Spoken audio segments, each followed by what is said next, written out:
భారత్కు ముప్పు పొంచి ఉందా? హిమాలయాల్లో అతిపెద్ద భూకంపం వచ్చే అవకాశం ఉందా? జపాన్లో సైతం చరిత్ర చూడని సునామీ రాబోతోందా? ఈ ప్రచారంలో అసలు వాస్తవం ఎంత? Watch this special story.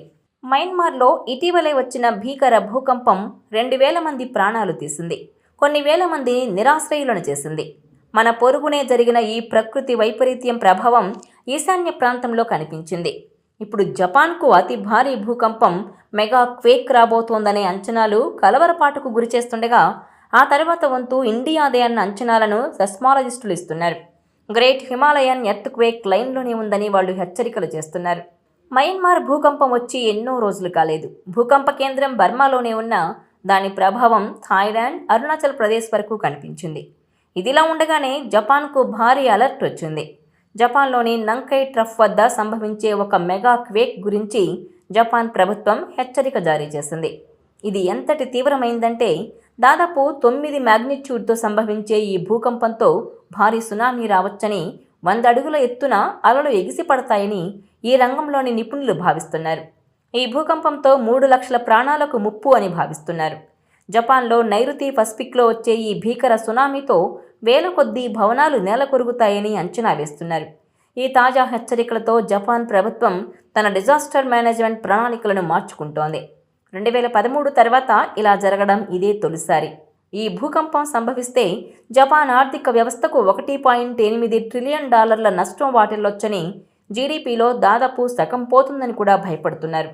ఎక్కడో జపాన్లో జరిగే ప్రమాదం గురించి ఊహిస్తేనే భయంకరంగా అనిపిస్తోంది. కానీ అదే స్థాయి ప్రమాదం మనకు కూడా ఉంది. మొత్తం హిమాలయన్ రీజియన్ ఓ టైం బాంబ్పై కూర్చుందని భూకంప అధ్యయన నిపుణులు చెబుతారు. హిమాలయ ప్రాంతంలో 8 పాయింట్లు లేదా అంతకంటే తీవ్రమైన భూకంపం ఎప్పుడైనా సంభవించవచ్చని అంటున్నారు. ఈ భూకంపం చండీగఢ్, డెహ్రాడూన్, ఢిల్లీ వంటి నగరాలను ప్రభావితం చేయొచ్చు. 1905లో హిమాలయన్ ప్రాంతంలో వచ్చిన భూకంపంలో 20,000 మంది చనిపోయారు. అలాంటిది మళ్లీ వస్తే ఈసారి 2 లక్షల మంది చనిపోయే అవకాశం ఉంది. సెంట్రల్ హిమాలయన్ రీజియన్లోని కుమావున్, గర్హా లాంటి ప్రాంతాలు ఎప్పుడో ఒక పెద్ద భూకంపానికి సిద్ధంగా ఉన్నాయని సెస్మాలజిస్టులు అభిప్రాయపడుతున్నారు. భారత్ టిబెట్ ప్లేట్ కిందకు వెళుతోంది. అయితే ఇది స్మూత్గా జరగడం లేదట. చాలా ఏళ్లుగా జరుగుతున్న ఈ ఘర్షణ ఖచ్చితంగా ఓ పెద్ద భూకంపానికి దారితీస్తుందని ఎక్స్పర్ట్స్ చెబుతున్నారు. ఎందుకంటే హిమాలయన్ పలకల మధ్య ఫాల్ట్స్ ఓ పెద్ద ఎర్త్క్వేక్ను ప్రేరేపిస్తున్నాయి.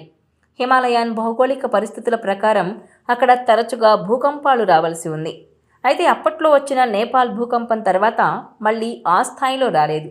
భూకంపాల మధ్య గ్యాప్ పెరిగే కొద్దీ దాని తీవ్రత ఎక్కువగా ఉంటుంది. అందుకే ముందే నష్టాన్ని తగ్గించడానికి తగిన సన్నాహాలు చేయాల్సిన అవసరం ఉందని నిపుణులు సూచిస్తున్నారు.